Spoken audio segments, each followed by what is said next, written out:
So this is Aeromobil. This is the 2019 Leaving Cert student assignment. And here's my version of it. The requirement was a four-wheeled, two-seated, retractable wing, forward-propelled flying car. And this project came with its challenges.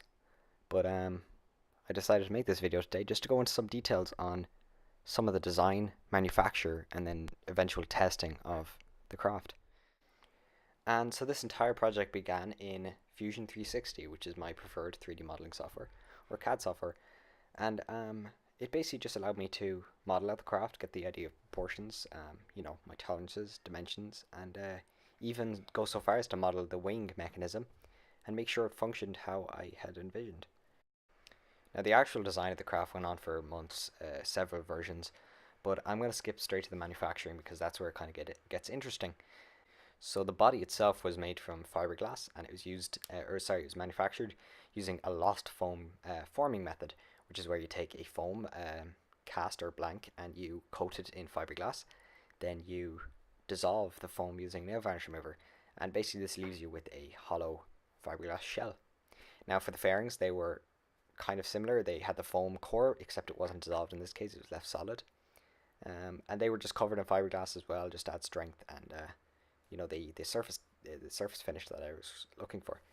The wings themselves, they were rib and spar designs like real aircraft, and they were just given a skin of aluminium.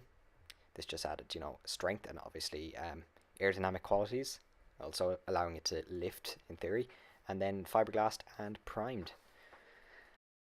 And so when it came to the forward propulsion unit, I used a brushless motor, which is tricky because they use a three-phase DC power.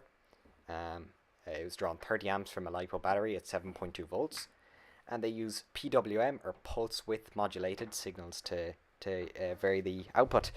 So it was a bit of a learning curve, but I got there in the end, and they were just housed inside this little aerodynamic fairing with chevrons on the end. The chevrons in real aircraft, they reduce the amount of noise by forming little wake vortices. But in a model, it's more of an aesthetic quality rather than anything else. And that was just mounted to the base plate. Then when it comes to the servos themselves, they control the wings.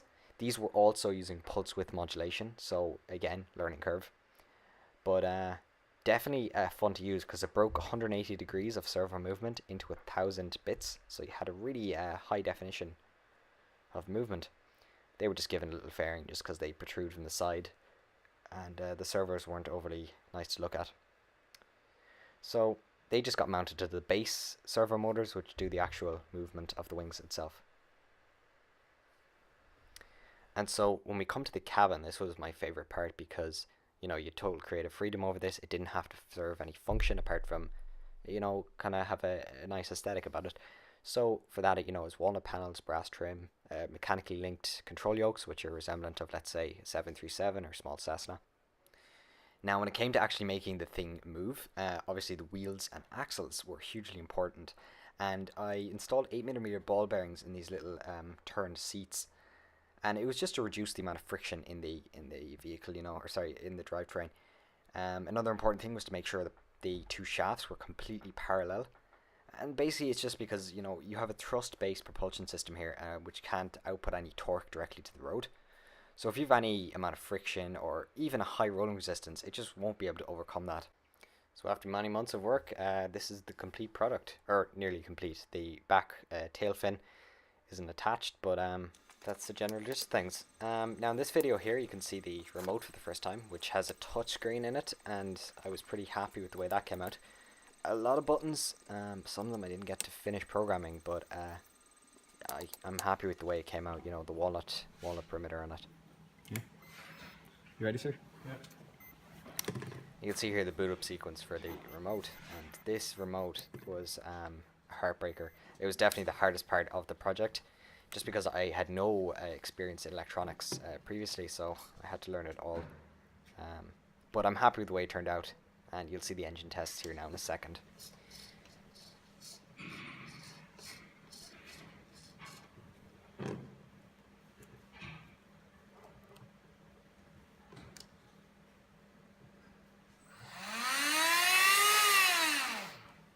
Sorry.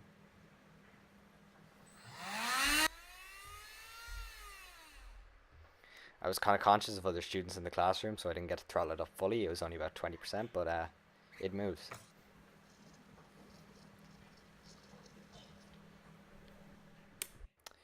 And so that's basically it. That's the 2019 Leaving Cert project, Aeromobil. It was, a tremendous amount of fun. Learned a huge amount, as did my classmates. And we couldn't have done it if it weren't for the school facilities and, of course, the teachers there. But I just thought I'd leave here with a little bit of the code from the Arduino. This was the Arduino in the remote, not the one in the car. There were two, but this is just the one in the remote. I'll go into it in greater detail when I get the project back. That would be sometime September, I'd say. So I'll make a quick video on that because that remote was definitely interesting. But for now, thank you for watching.